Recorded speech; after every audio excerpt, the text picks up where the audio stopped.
ഓരോ വർഷവും അന്താരാഷ്ട്ര വനിതാ ദിനം വരുമ്പോൾ സ്ത്രീകൾ അത് ആ തരത്തിൽ തങ്ങളെ തന്നെ തിരിച്ചറിയുന്നുണ്ടോ, അല്ലെങ്കിൽ തിരിച്ചറിയാനുള്ള ഒരു ദിനമായിട്ട് അതിനെ എടുക്കുന്നുണ്ടോ എന്നൊക്കെ നമുക്ക് സംശയം തോന്നാറുണ്ട്. ഒരു കൂട്ടം സ്ത്രീ വിമോചന വാദികളുടെ അല്ലെങ്കിൽ സ്ത്രീ സ്വാതന്ത്ര്യ പ്രവർത്തകരുടെ ഒക്കെ ഒരു പരിപാടി പോലെയാണ് പലപ്പോഴും മറ്റ് പൊതുവായിട്ട് സ്ത്രീകൾ അതിനെ കണക്കാക്കാറുള്ളത്. പക്ഷേ നമുക്ക് എല്ലാവർക്കും അറിയാം, ഈ അന്താരാഷ്ട്ര വനിതാ ദിനത്തിന്റെ ഭാഗമായിട്ട് ലോകമെങ്ങുമുള്ള സ്ത്രീ വിമോചന സമരങ്ങളുടെ, സ്ത്രീ നീതി സമരങ്ങളുടെ ഗുണവശങ്ങൾ ഓരോ സ്ത്രീയും അനുഭവിക്കാൻ ഭാഗ്യം ഉള്ളവരായിട്ട് മാറിയിട്ടുണ്ട്. അത് ലോകമെങ്ങും അങ്ങനെയാണ്. പക്ഷെ എല്ലാ സ്ത്രീകൾക്കും ഏതേത് തരത്തിൽ എന്നുള്ളതൊക്കെ വലിയ ചിന്താ വിഷയമാണ്. സമൂഹത്തില് എപ്പോഴും ഉയർന്ന വർഗത്തിലും ഉയർന്ന ജാതിയിലും ഉയർന്ന വിദ്യാഭ്യാസത്തിലും ഒക്കെ നിൽക്കുന്ന സ്ത്രീകൾക്ക് കുറെ കൂടി അവസരങ്ങളും എന്താ പറയാ സാധ്യതകളും ഉണ്ടാവുകയും സ്വാതന്ത്ര്യത്തിന്റെ സാധ്യതകൾ ഉണ്ടാവുകയും അതേസമയം ഏറ്റവും ദരിദ്രരായിട്ടിരിക്കുകയും മാർജിനലൈസ്ഡ് ആയിട്ടിരിക്കുകയും ജാതീയമായിട്ടാണെങ്കിലും വംശീയമായിട്ടാണെങ്കിലും വിദ്യാഭ്യാസമില്ലാതെ ഭക്ഷണം കഴിക്കാനില്ലാതെ ഉള്ള ഒരുപാട് മനുഷ്യരുടെ, സ്ത്രീകളുടെ ജീവിതം ഇപ്പോഴും അങ്ങനെ സ്വാതന്ത്ര്യത്തിന്റെ അനുഭവങ്ങളൊന്നും ഇല്ലാതെ കടന്നു പോവുകയും ചെയ്യുന്നുണ്ട്. അപ്പം ഈ പുരുഷാധിപത്യം എന്ന് പറയുന്നത്, അല്ലെങ്കിൽ പാട്രിയാർക്കൽ സിസ്റ്റം എന്ന സാമൂഹ്യ വ്യവസ്ഥ എന്ന് പറയുന്നത് ഒരു യാഥാർത്ഥ്യമാണ്. അത് നിലനിൽക്കുന്നിടത്തോളം പല സമരം എന്ന് പറയുന്നത്, അതിജീവന സമരം എന്ന് പറയുന്നത് പല മട്ടിലാണ്, പല അളവിലാണ്.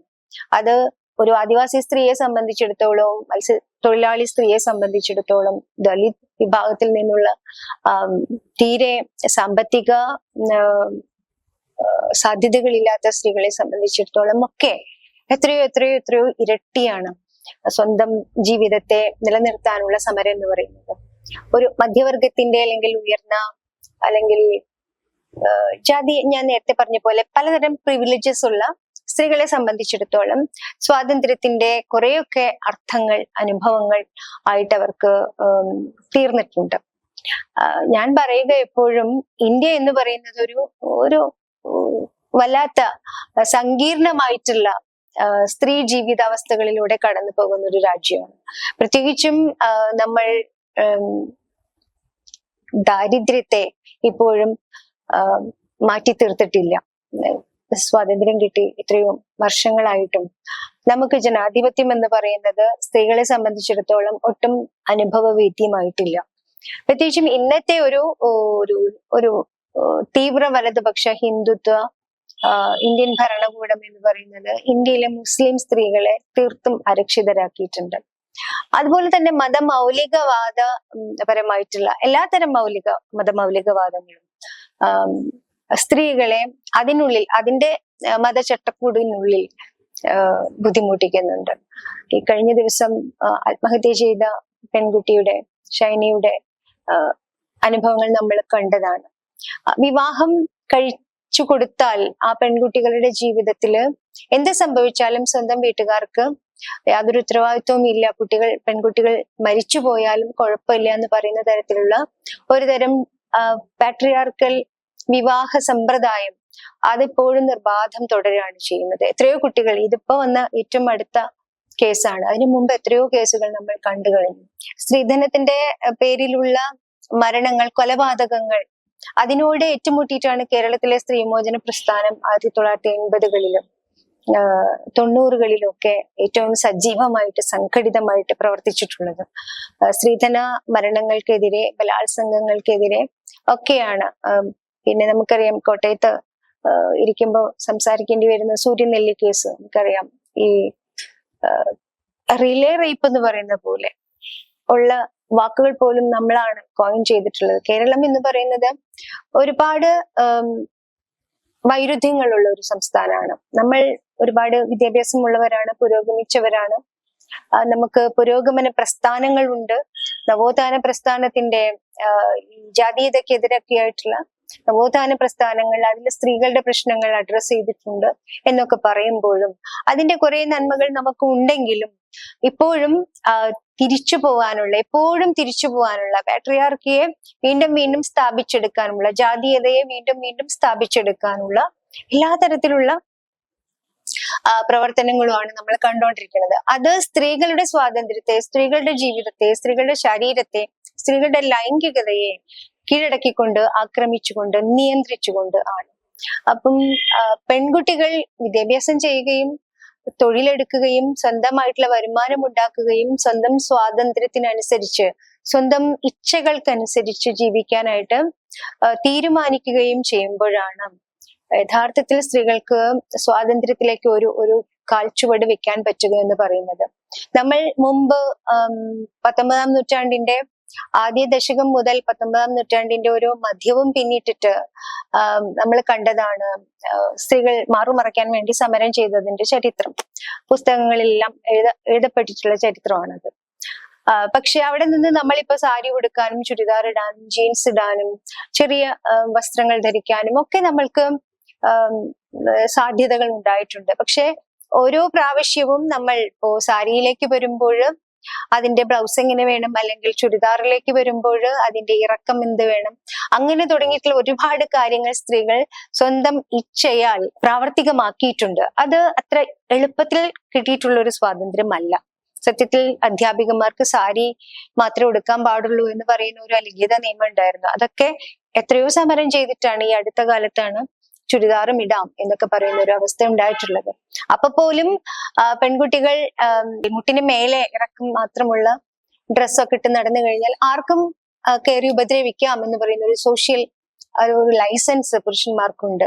അപ്പം ബലാത്സംഗം ചെയ്യപ്പെടുന്ന പെൺകുട്ടികൾ അല്ലെങ്കിൽ ലൈംഗികമായിട്ട് ആക്രമിക്കപ്പെടുന്ന പെൺകുട്ടികളോട് പലപ്പോഴും സൊസൈറ്റി ചോദിക്കുന്ന ചോദ്യം എന്ന് പറയുന്നത്, വീട്ടുകാർ ചോദിക്കുന്ന ചോദ്യം അല്ലെങ്കിൽ നാട്ടുകാർ ചോദിക്കുന്ന ചോദ്യം എന്ന് പറയുന്നത്, എന്തിനങ്ങനത്തെ വസ്ത്രം ധരിച്ചു, എന്തിനാ സമയത്ത് പോയി, എന്തിനങ്ങനെ ചിരിച്ചു, എന്തിനങ്ങനെ പൊതുസ്ഥലത്ത് നിന്നു, ആ സമയത്ത് എന്തിനു ബസ്സിൽ കയറി എന്ന് ചോദിക്കുന്ന നിരവധി ചോദ്യം ചെയ്യലുകളാണ് പെൺകുട്ടികൾ നേരിടേണ്ടി വരുന്നത്. പക്ഷെ ഇതിനെ മുഴുവൻ മറികടക്കണമെങ്കിൽ പെൺകുട്ടികൾ മാറിയിട്ടുണ്ട്. കാരണം അവർക്കൊരു വലിയ എക്സ്പോഷർ ഉണ്ടായിട്ടുണ്ട്. ഈ സാമൂഹ്യ മാധ്യമങ്ങളിലൂടെയും ടെക്നോളജിയുടെ വികാസത്തിലൂടെയും ഒക്കെ ലോകം എന്താണ് ഇപ്പോ എന്റെ മകൾ പറയണേക്കാം, അമ്മ ഞാൻ കല്യാണം കഴിക്കാൻ ഉദ്ദേശിക്കുന്നില്ല, കല്യാണം കഴിച്ചാലും കുട്ടികൾ വേണ്ട. ഈ പറയുന്ന കൺഫ്യൂഷനിലാണ് കുട്ടികൾ. അവരിപ്പൊ പറയുന്നതായിരിക്കില്ല ചിലപ്പോ നാളെ പറയുക. പക്ഷെ ചുറ്റും കാണുന്ന ലോകം, എന്റെ മകളും മാത്രമല്ല, ധാരാളം പെൺകുട്ടികൾ അങ്ങനെ പറയുന്നുണ്ട്. ഇപ്പോ കൊറിയയില് പിന്നെ പെൺകുട്ടികൾ കല്യാണം കഴിക്കുന്നില്ല എന്ന് പറയുന്നത്, കൊറിയ ആണല്ലോ നമ്മുടെ കുട്ടികളൊക്കെ, ഇന്നത്തെ തലമുറയിലെ കുട്ടികളൊക്കെ നോക്കിയിരിക്കുന്ന ഒരു സ്ഥലം എന്ന് പറയുന്നത്. കൊറിയൻ കെ പോപ്പ്, അതുപോലെ തന്നെ കെ ഡ്രാമ ഒക്കെ നമ്മുടെ കുട്ടികളെ സ്വാധീനിക്കുന്ന ഒന്നാണ്. അപ്പൊ അവിടെ എന്ത് സംഭവിക്കുന്നു, അല്ലെങ്കിൽ ചൈനയിൽ എന്ത് സംഭവിക്കുന്നു, പ്രത്യേകിച്ച് ഏഷ്യൻ രാജ്യങ്ങളിൽ എന്ത് സംഭവിക്കുന്നു, സ്ത്രീ സ്വാതന്ത്ര്യ ചിന്തകളുടെ പുറത്ത് എന്ത് സംഭവിക്കുന്നു എന്നൊക്കെ നമ്മുടെ കുട്ടികൾ വളരെ ഇൻഫോംഡ് ആണ്. അങ്ങനെ വരുമ്പോൾ അവരും ഞങ്ങൾക്കും വേണ്ട കല്യാണം എന്ന് പറഞ്ഞാൽ അതിൽ അത്ഭുതപ്പെടാനില്ല. കാരണം കല്യാണം എന്ന് പറയുന്നത് പെൺകുട്ടികൾക്ക് വിദ്യാഭ്യാസം ഉണ്ടെങ്കിലും, പെൺകുട്ടികൾക്ക് വരുമാനം ഉണ്ടെങ്കിലും, പെൺകുട്ടികളെ വീടിനുള്ളില് നിയന്ത്രിക്കുന്ന ഭർത്താവ് എന്ന് പറയുന്ന പുരുഷനാൽ നിയന്ത്രിക്കപ്പെടുന്ന ഒരു ശരീരം എന്നുള്ള നിലയിലാണ് കണക്കാക്കുന്നത്. പെൺകുട്ടികൾക്ക് അത്തരത്തിലുള്ള ഒപ്രസ്ഡ് ആയിട്ടുള്ള ഒരു ലൈംഗിക ജീവിതം, വിവാഹം എന്ന് പറയുന്നത് അങ്ങനെയാണല്ലോ, ലൈംഗികതയ്ക്ക് വേണ്ടിയിട്ടുള്ള ഒരു ലൈസൻസ് ആണ് വിവാഹം എന്ന് പറയുന്നത്. പക്ഷെ പെൺകുട്ടികളെ സംബന്ധിച്ചിടത്തോളം അവർക്ക് എഴുതാനും വായിക്കാനും പാടാനും ജോലി ചെയ്യാനും അല്ലെങ്കിൽ യാത്ര ചെയ്യാനും ഒക്കെ ആഗ്രഹം അനിയന്ത്രിതമായി വന്നിട്ടുള്ള ഒരു കാലമാണിത്. പക്ഷെ അത്രയും പെൺകുട്ടികൾ സ്വാതന്ത്ര്യം എടുക്കുമ്പോൾ അത്രയും പിന്നോട്ടടിക്കുന്ന തരത്തിലാണ് സാമൂഹ്യ മാധ്യമങ്ങളിലടക്കം സ്ത്രീകൾക്ക് നേരെ വരുന്ന, പെൺകുട്ടികൾക്ക് നേരെ വരുന്ന വയലൻസ് എന്ന് പറയുന്നത്. മുമ്പ് നമ്മൾ പുറത്തിറങ്ങുമ്പോഴാണ് അനുഭവിക്കാറുള്ളത്. പക്ഷെ ഇപ്പോ നമ്മൾ വീട്ടിലിരുന്നാലും വീട്ടിലുള്ളവരുടെ പിന്നെ പല ഫോംസ് ഓഫ് വയലൻസ് മാത്രമല്ല, വയലൻസ് എന്ന് പറയുമ്പോൾ നമ്മുടെ വിചാരം എപ്പോഴും ശാരീരികമായി ഉപദ്രവിക്കുന്നതാണ് അല്ലെങ്കിൽ ലൈംഗികമായി ആക്രമിക്കുന്നതാണ് എന്നാണ്. അങ്ങനെയല്ല, മറിച്ച് നമുക്ക് ഇഷ്ടമല്ലാത്തൊരു ഒരു ചലനം, ഒരു നോട്ടം, അല്ലെങ്കിൽ നമ്മളെ അപമാനിക്കുന്ന തരത്തിലുള്ള ഒരു വാക്ക്, നമ്മുടെ ആത്മാഭിമാനത്തിനെ തകർക്കുന്ന തരത്തിലുള്ള ചില നീക്കങ്ങൾ ഒക്കെ എല്ലാം ഇതിന്റെ പരിധിയിൽ വരുന്നതാണ്.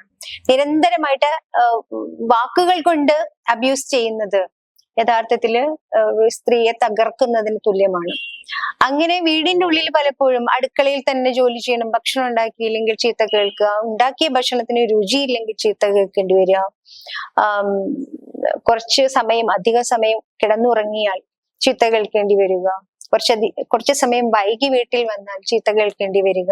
ഇങ്ങനെ പറയുന്ന ഒരുതരം ഭയങ്ങളുടെ ഉള്ളില്, നിയന്ത്രണ രേഖകളുടെ ഉള്ളില് പെൺകുട്ടികൾ, സ്ത്രീകൾ ജീവിക്കുമ്പോഴും അന്താരാഷ്ട്ര വനിതാ ദിനം എന്ന് പറയുന്നത് ഒരു ഓർമ്മപ്പെടുത്തലാണ്. ഈ ജീവിതം ഒരുപാട് ചങ്ങലകൾ പൊട്ടിച്ചെറിഞ്ഞിട്ടുള്ളതാണ്. നഷ്ടപ്പെടാൻ യഥാർത്ഥത്തിൽ ഒന്നുമില്ല. പക്ഷെ പലരുടെയും വിചാരം, അയ്യോ ഞാൻ സ്വാതന്ത്ര്യം അനുഭവിച്ചാൽ പിന്നെ എനിക്ക് എവിടെ പോകാൻ പറ്റും, എന്ത് ചെയ്യാൻ പറ്റും? അതുകൊണ്ടാണല്ലോ ഷൈനി 2 കുട്ടികളെയും കൊണ്ടിട്ട് പിന്നെ മരിക്കേണ്ടി വന്നത്. മരിക്കാതെ എവിടെയെങ്കിലും വന്ന് ജീവിച്ചിരുന്നെങ്കിൽ, താൽക്കാലികമായിട്ടുള്ള ഏതെങ്കിലും ഒരു അഭയം നമ്മുടെ സമൂഹത്തിൽ ഉണ്ടായിരുന്നെങ്കിൽ ആ പെൺകുട്ടിയും മക്കളും മരിക്കില്ലായിരുന്നു. അങ്ങനെ എത്രയോ പെൺകുട്ടികൾ മരിക്കാതെ മരിച്ചതിന് തുല്യമായിട്ട് അതേ വീടുകളിൽ തന്നെ തുടരുന്നുണ്ട് എന്നുള്ളതാണ് വാസ്തവം. ഇത്രയും അധികം മർദ്ദക സ്വഭാവമുള്ള വീടുകളില് എന്റെ ചുറ്റും ഞാൻ കാണുന്നുണ്ട്.